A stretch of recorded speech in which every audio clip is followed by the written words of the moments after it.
Bonjour, j'espère que vous allez très bien et que votre nuit a été très belle.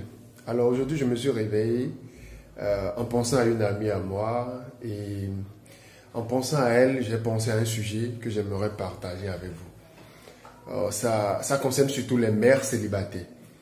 Et si tu es une mère célibataire, ce message est à toi. Et si vous connaissez une mère célibataire, ce message est à elle.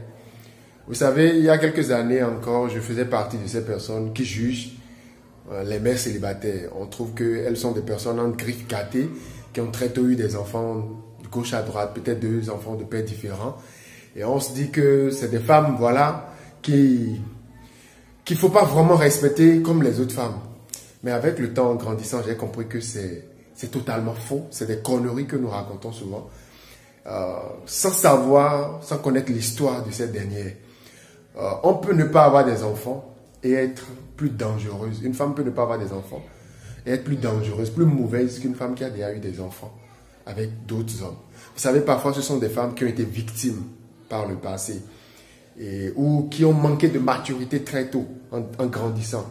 Elles sont tombées amoureuses très jeunes, des hommes qui ne valaient pas la peine. Ou bon voilà, le coup du sort. Mais ce ne sont pas au fond toutes des femmes qui ont été frivoles.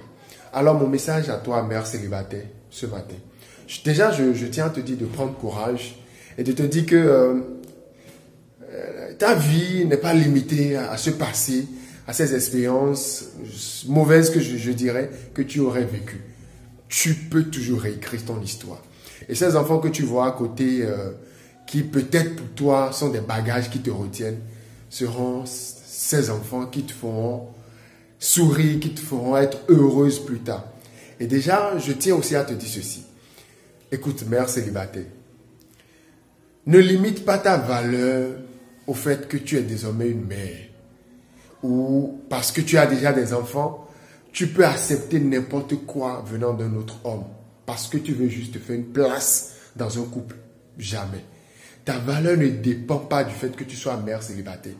Et être mère célibataire ne veut pas dire que désormais, tu dois accepter du n'importe quoi, la pagaille d'un homme. Non. Donnez-vous de la valeur. Donne-toi de la valeur. Tu es toujours une femme qu'on doit respecter. Tu es toujours une femme qui doit avoir ses exigences propres à elle. N'accepte pas du n'importe quoi parce que tu veux te faire de la place. Écoute, tu peux toutefois encore vouloir être une femme, l'unique femme d'un homme. Ce n'est pas parce que tu as déjà un enfant que tu es contrainte à être une deuxième femme, troisième femme. Non, cessez de croire à ces mentalités. Dieu fonctionne avec nous selon ce que nous désirons au fond de nous. Si ton désir, ton souhait est d'être une femme unique à un homme, et tu pries sur cela, tu travailles sur ton caractère, sur toi-même, sur ta personne, sur ton physique, tu prends soin de toi, écoute, tu vas trouver cet homme qui fera de toi l'élu de son cœur. Et il t'acceptera avec tes enfants ou ton enfant que tu as. Écoute, mère célibataire, cesse de piétiner ta valeur. C'est toi qui exiges ta valeur, c'est toi qui décides de ta valeur. Ne laisse plus les gens se marcher sur toi. N'accepte plus des conneries. Ne laisse plus les gens te dire, ah, est-ce que tu as le choix? Tu as le choix. Parce que tu as de la valeur. Prends soin de toi. Merci. Si cette vidéo a parlé à quelqu'un, je tiens à ce que cette personne nous fasse savoir. Et je tiens à ce que nous partageons cette vidéo. Parce que beaucoup de mères célibataires souffrent au fond d'elles. Elles se morfondent, elles dépriment. J'aimerais que par ce message, une personne soit réconfortée. Merci et très bonne journée à vous.